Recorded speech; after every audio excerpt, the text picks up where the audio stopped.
This is how homeless people live in different countries. Homeless people in the US. One of the most common ways to measure homelessness is through so-called point-in-time counts of people who are sleeping in shelters or on the streets. These are figures that are intended to reflect the number of people who are homeless on any given night. The main source of point-in-time estimates in the U.S. is the Department of Housing and Urban Development, which releases the annual Homeless Assessment Report to Congress (AHARC). They calculate point-in-time estimates by counting homeless people in late January of each year.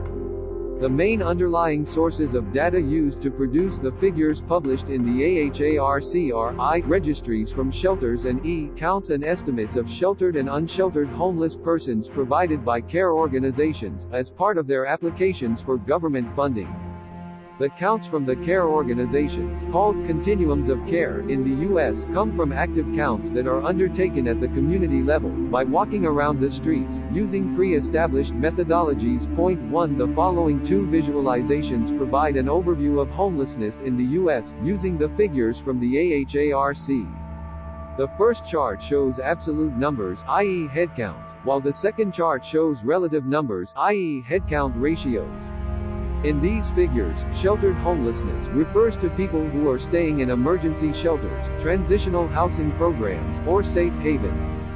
Unsheltered homelessness, on the other hand, refers to people whose primary nighttime residence is a public or private place not designated for, or ordinarily used as, a regular sleeping accommodation for people, for example, the streets, vehicles, or parks. Point 2. Homelessness remains an important policy problem. On any given night in 2016, around 550,000 people experienced homelessness.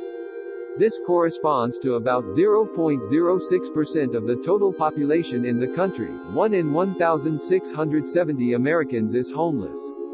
But, as we can see, there is a downward trend. In the 9-year period, which includes the economic crisis, the number of homeless in the U.S. fell by almost 100,000 people.